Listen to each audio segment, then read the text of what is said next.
قرآن مجید کی جو آیت ہے 12واں پارہ ہے اور آیت نمبر 99 وَأُتْبِعُ فِي هَٰذِهِ لَعْنَةً وَيَوْمَ الْقِيَامَةِ، اور ان کے پیچھے پڑی اس جہاں میں لعنت اور قیامت کے دن۔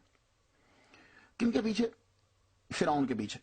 فرعون جو ہے اسے رامسی سے ثانی کہتے ہیں، یہ آپ دیکھ رہے ہیں، یہ وہ فرعون ہے کہ جو موسیٰ علیہ السلام کے برابر آیا تھا اور اپنے آپ کو اس نے کہا تھا کہ میں انا ربکم الاعلی، میں تمہارا سب سے بڑا رب ہوں۔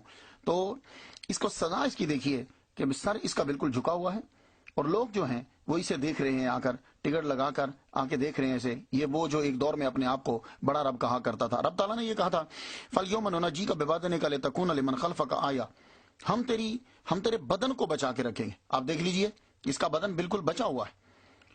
یہ فرانس اس کی جو لاش ہے، یہ ممی جو ہے، یہ ایجپٹ سے فرانس لے کر گئے۔ فرانس پورے ڈاکٹروں کی ایک ٹیم اور ڈاکٹر مورس جو ہیں بکھائے انہوں نے بھی اس کے اوپر جو ہے وہ اس ٹیم کے سربراہ تھے، وہ اس پہ ریسرچ کر رہے تھے۔ باقی ڈاکٹر بھی اس کے اوپر ریسرچ کر رہے تھے۔ باقی ڈاکٹر یہ سوچ رہے تھے کہ ممی جو ہے ہنوت کیسے کی جاتی ہے، لیکن ڈاکٹر مورس جو ہے وہ یہ سوچ رہے تھے کہ یہ بدن بچا ہوا کیسے ہے۔ پھر وہ کہنے لگے کہ نمک کی وجہ سے جو ہے وہ بچ گیا ہے، لیکن میں یہ کہتا ہوں کہ اگر یہ نمک کی وجہ سے بچا ہے تو 2 لاکھ اور بھی تو اس کے ساتھ ڈوبے تھے، وہ بھی نمک کی وجہ سے بچ جاتے۔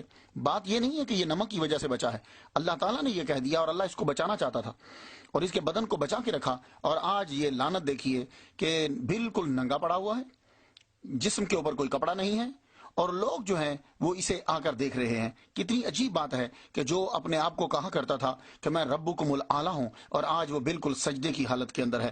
تو خواتین و حضرات، یہ چیز دیکھنے کے بعد کسی نے، جب ڈاکٹر ماس بکائے ریسرچ کر رہا تھا اس کے اوپر، تو کسی نے اس کے کان میں یہ کہہ دیا کہ قرآن مجید کے اندر پہلے سے مسلمانوں کا یہ دعویٰ ہے کہ اس کا تذکرہ ہمارے قرآن میں پہلے سے ہے۔ کہنے لگا یہ ہو ہی نہیں سکتا۔ جب اس کو دکھایا گیا تو پھر اس نے جا کر اپنی کتاب کو پڑھا، تو بائبل کے اندر یہ لکھا ہوا تھا کہ سب کے سب ڈوب گئے، ایک بھی نہیں بچا، ایک بھی نہیں بچا۔ تو جب اس نے بائبل میں یہ دیکھا تو قرآن مجید کہہ رہا ہے کہ اس کا جسم جو ہے وہ ہم نے بچا دیا۔ اب اس کو یہ ٹھانی کہ میں قرآن مجید کو غلط قرار دوں، سو اس نے عربی بھی پڑھی، قرآن کا مطالعہ کرنے لگا، لیکن پھر the Bible, the Quran and science, اس کو یہ لکھنا پڑا کہ قرآن مجید نے جو یہ کہا ہے وہ بالکل سچ ہے۔ قرآن مجید کی ہر بات جو ہے وہ سچ ہے۔ اس دور میں کہ جب ٹیکنالوجی نہیں ہوتی تھی، قرآن نے بہت ساری چیزیں جو ہیں وہ ہم پر واضح کی۔ آپ دیکھ رہے ہیں یہ اصل میں سبق ان لوگوں کے لیے ہے، خصوصی طور پر میری نیو جنریشن کے لیے، جو ابھی لڑکے آ رہے ہیں، وہ اس سے اندازہ لگا لو کہ 3500 سال کے بعد سر گرافٹن سمتھ نے یہ لاش نکالی تھی۔ وہ لاش چھپا نہیں سکے، لاش کو لوگوں کے سامنے واضح کر دیا، کیونکہ اللہ تعالیٰ دکھانا چاہتا ہے کہ میرا جو میں نے نازل کیا اپنے نبی کے اوپر قرآن، وہ بالکل سچ ہے۔ تو خواتین و حضرات، جب یہ قرآن مجید سچ ہے، قرآن مجید کی ہر بات سچ ہے، اسی طرح قرآن نے جو جو کہا ہے اخلاقیات کے بارے میں، معاملات کے بارے میں، وہ بھی سچ ہے۔ تو یہ ایک بہت بڑی علامت ہے اس بات پر کہ قرآن مجید نے جو جو کہا وہ سچ ہے۔ تو ہمیں قرآن مجید پر عمل کرنا چاہیے، اس لیے کہ معاملات اور اخلاقیات کے بارے میں بھی جو قرآن کہتا ہے وہ بالکل سچ ہی ہے۔ ہمیں اپنی زندگی جو ہے یہاں کی، اسے بھی صحیح بنانا چاہیے، اور مرنے کے بعد بھی ہمیں جنت کے حصول کی طرف جو ہے وہ بڑھنا چاہیے۔ دونوں جہاں میں اللہ تعالیٰ ہمیں جنت عطا فرمائے۔